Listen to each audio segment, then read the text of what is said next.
Hello दोस्तों, कैसे हो आप सभी। आशा करती हूँ आप सभी स्वस्थ होंगे।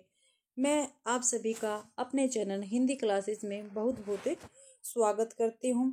तो भाई आप सभी को पता है हम यूनिट 7 करने लग रहे हैं भाई, जो कहानी की है। क्या है भाई? कहानी की है। ठीक है। और मैंने आपको 2 कहानियाँ पढ़ा दी है, करवा दी, उनके लेखकों के नाम करवा दिए हैं। ठीक है। और कहानियां मैंने आपको करवा दी है, लेखक परिचय करवा दिया है, उसकी कहानियां मैंने आपको करवा दी हैं। जो हमारे यूजीसी नेट और प्रोफेसर एचपीएससी प्रोफेसर की जो वैकेंसी निकली है उसमें जो सिलेबस लगा हुआ है मैं वो आपको करवाने लग रही हूँ। और आप सभी को पता है इन कहानियों के साथ साथ मैं आपको जो क्या है ओल्ड पेपर है, प्रीवियस ईयर पेपर है, वो भी मैं आपको करवाने लग रही हूँ यूजीसी नेट के। ठीक है। और इसके साथ साथ भक्ति काल की मैंने सीरीज चला रखी है। ठीक है। और मैंने हिंदी व्याकरण की भी चला रखी है, और साथ में मैंने ये जो हिंदी कहानी वाला यूनिट 7 है ये भी मैंने आपकी चला रखी है। ठीक है भाई। तो आज हम कर रहे हैं, हमारी तीसरी कहानी है एक मुट्ठी भर एक टोकरी भर मुट्ठी। ठीक है। तो उसके लेखक कौन है? माधवराव सप्रे। ठीक है। तो पहले माधवराव सप्रे का हम जीवन परिचय देखते हैं। ठीक है। इनका जन्म कब हुआ था भाई? 19 जून 1971 में पथरिया ग्राम, दमोहा जिला में इनका जन्म हुआ था भाई। जिला है ये। ठीक है। जिला लिख गया है। ठीक है भाई। और मृत्यु इनकी 23 अप्रैल 1926 को हुई थी। शिक्षा इनकी बीए तक थी। बीए नहीं है, बीए तक थी भाई, टाइपिंग मिस्टेक हो जाता, आप सभी को पता है। ठीक है। और कलकत्ता विश्वविद्यालय से 1899 में इन्होंने बीए की थी। नौकरी क्या थे? ये तहसीलदार थे भाई। ठीक है। किस नौकरी पर लगे हुए थे? तहसीलदार थे। और इनका व्यक्तित्व क्या था? ये पत्रकार भी थे, अनुवादक भी थे, और इसके साथ साथ समाज सेवक भी थे। क्या थे भाई? समाज सेवक थे। ठीक है। अब देखो इनके समकालीन कौन कौन से लेखक हुए हैं। ठीक है। इनके समकालीन थे रविशंकर शुक्ल, सेठ गोविंदास, सुंदरलाल शर्मा, माखनलाल चतुर्वेदी, द्वारिका प्रसाद मिश्र, लक्ष्मीधर वाजपेयी, लल्ली प्रसाद पांडे, मावली प्रसाद श्रीवास्तव, ये इनके समकालीन कवि हुए, लेखक हुए हैं भाई। ठीक है। देखो इन्होंने संपादन किया था छत्तीसगढ़ मित्र पत्रिका का। ठीक है। कब? 1900 ईस्वी में पेंड्रा में किया था। और कहाँ से किया था? बिलासपुर जिले से किया था। और ये 3 साल तक इनकी छत्तीसगढ़ मित्र पत्रिका चली थी। और जो एक टोकरी भर मिट्टी है वो इसी में प्रकाशित हुई थी भाई। ठीक है। इनके मौलिक कार्य देख लेते हैं, इनके मौलिक कार्य कौन कौन से हैं।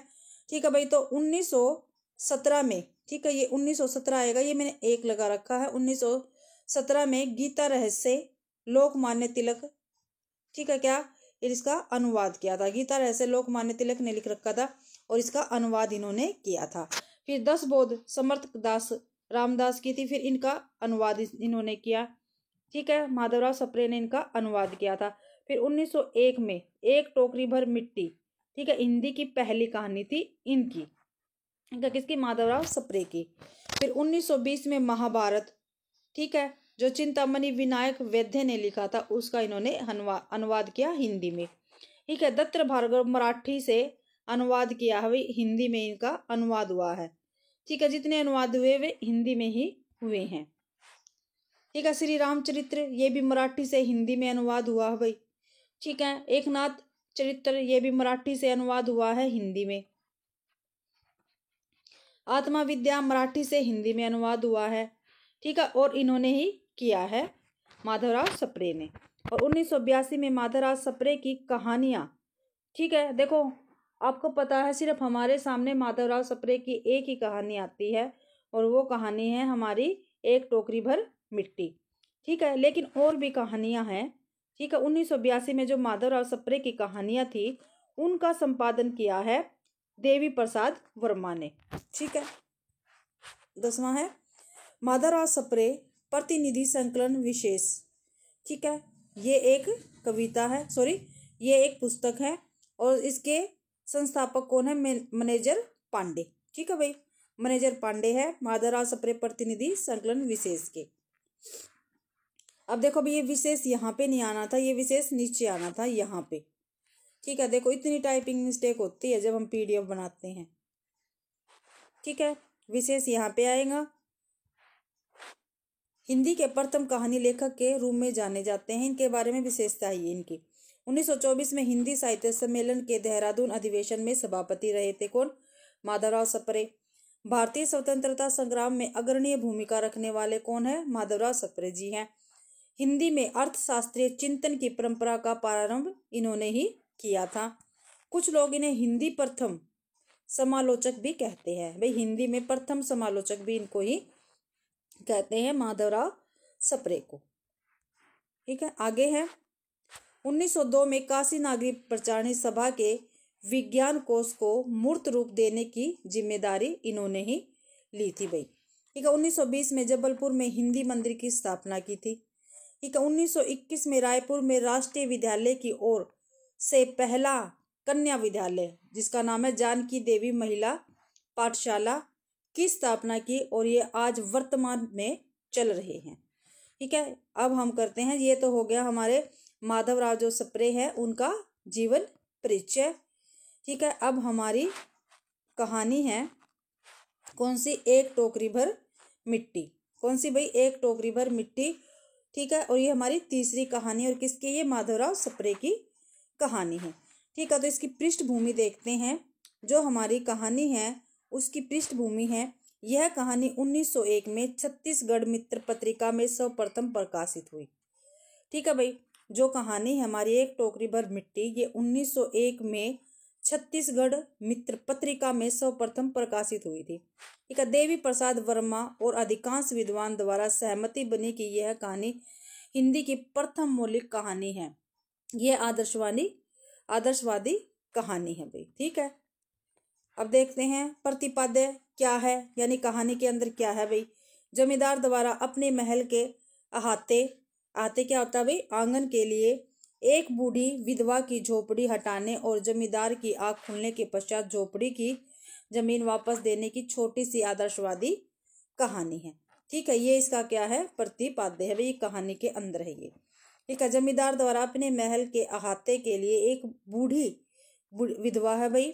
ठीक है, उसकी झोपड़ी को हटाने और जमींदार की आंखें खुलने के पश्चात झोपड़ी की जमीन वापस दे दी थी भाई जमींदार ने। ठीक है, अब इसके पात्र देखते हैं। जो मुख्य पात्र है भाई वो देखते हैं। एक बुजुर्ग विधवा है, एक अपनी बहू और पुत्र की मौत देख चुकी है। जो बुजुर्ग विधवा है उसने अपने बेटे की मृत्यु देखी और अपनी बहू की मृत्यु देखी है। अब एकमात्र पोती ही उसके जीवन का सहारा, बस उसके पास क्या है? एक पोती ही है। ठीक है, जमींदार है, दम्भी व्यक्तित्व है, बाद में टोकरी भर मिट्टी न उठा पाने पर अहंकार का तिरोहित हो जाता है भाई, अहंकार उसका ढल जाता है। ठीक है, इसके बाद है भाई गौण पात्र में बुजुर्ग विधवा है और उसकी पोती है भाई। ठीक है, बुजुर्ग विधवा की पोती गौण पात्र में है। ये जमींदार का वकील है। ठीक है, देख भाई मुख्य पात्र में तो दो आ गए, बुजुर्ग विधवा आ गई और जमींदार आ गया। ठीक है, गौण पात्र में आगे जो बुजुर्ग विधवा है उसकी पोती और जमींदार का वकील। ठीक है, दो गौण पात्र है और दो हमारे मुख्य पात्र हैं।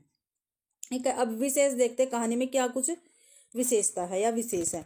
ठीक है, विधवा बुजुर्ग महिला की पीड़ा दिखाई गई है कहानी में। ठीक है, एक विधवा है और वो भी क्या है? बुजुर्ग है, उसकी पीड़ा इस कहानी में हमें दिखाई गई है। शोषण का चित्रण हुआ है भाई, उसके साथ कितना शोषण हुआ है उसका हमें चित्र प्रस्तुत किया है।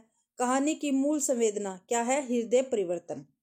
ठीक है भाई, जो कहानी की मूल संवेदना है वो क्या है? हृदय परिवर्तन है। अपनी मिट्टी से प्रेम का संदेश है। ठीक है, जमींदार का अहंकार और अंत में उसका हृदय परिवर्तन है। लचर कानून व्यवस्था का जिक्र है। लाचार आएगा भाई, यहाँ पे लचर नहीं आएगा, लाचार कानून व्यवस्था का जिक्र है। मानवता का संदेश दिया गया है। जमींदार के हृदय परिवर्तन के साथ कहानी समाप्त हो जाती है।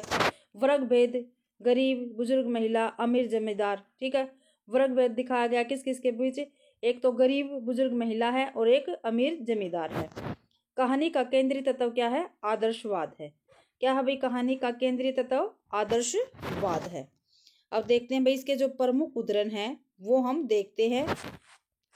ठीक है, जो ये मैं करवा रही हूँ आपके पेपर में बिल्कुल के बिल्कुल ऐसे के ऐसे आ सकते हैं।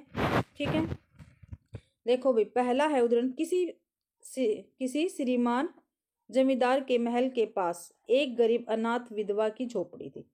ठीक है भाई, कोई जमींदार है, उसके महल के पास क्या थी? एक गरीब अनाथ विधवा की झोपड़ी थी। ठीक है, जमींदार साहब को अपने महल का अहाता उस झोपड़ी तक बढ़ाने की इच्छा हुई। विधवा से बहुतेरे कहा कि अपनी झोपड़ी हटा ले, पर वह तो कई जमाने से वहीं बसी थी। उसका प्रिय पति और इकलौता पुत्र भी उसी झोपड़ी में मर गया था। पतोह भी एक 5 बरस की कन्या को छोड़कर चल बसी थी। भाई अब ये देख लो भाई, जिस में हमारा पूरा जीवन जिस घर में बीत जाता है उसको क्या हम आसानी से छोड़ सकते हैं? नहीं छोड़ सकते भाई, उसमें हमारी बहुत सारी यादें होती हैं। अगला उदाहरण है, उस झोपड़ी में उसका मन लग गया था और बिना मरे वहां से वह निकलना नहीं चाहती थी। ठीक है, बाल की खाल निकालने वाले वकीलों की थैली गर्म करके उन्होंने अदालत से झोपड़ी पर अपना कब्जा करा लिया। कानून व्यवस्था का दुरुपयोग कर उस बुजुर्ग महिला को वहां से निकाल दिया गया। देख लो भाई, ठीक है, आप सभी को पता है आज के टाइम में क्या पैसे का बोलबाला है। ठीक है, गरीबों की कोई नहीं सुनता। आगे देखो, जब से यह झोपड़ी छूटी है तब से मेरी पोती ने खाना पीना छोड़ दिया है। मैंने बहुत कुछ समझाया पर वह एक नहीं मानती। यही कहा करती है कि अपने घर चल, वहीं रोटी खाऊंगी। अब मैंने यह सोचा कि इस झोपड़ी में से एक टोकरी भर मिट्टी लेकर उसी का चूल्हा बनाकर रोटी पकाऊंगी। इससे भरोसा है कि वह रोटी खाने लगेगी। देख लो भाई, कितनी ममस्पर्शी बात कही गई है यहाँ पे। ठीक है, अपने घर के प्रति लगाव दिखाया गया है यहाँ पे। आगे है, विधवा झोपड़ी के भीतर गई। वहां जाते ही उसे पुरानी बातों का स्मरण हुआ। अपनी मिट्टी के प्रति स्नेह से उसकी आंखों से आंसू की धारा बहने लगी। अपने आंतरिक दुख को किसी तरह संभाल कर उसने अपनी टोकरी मिट्टी से भर ली और बाहर ले गई। यह विधवा ने कहा, महाराज नाराज न हो, आपसे एक टोकरी भर मिट्टी नहीं उठाई जाती और इस झोपड़ी में तो हजारों टोकरियां मिट्टी पड़ी है।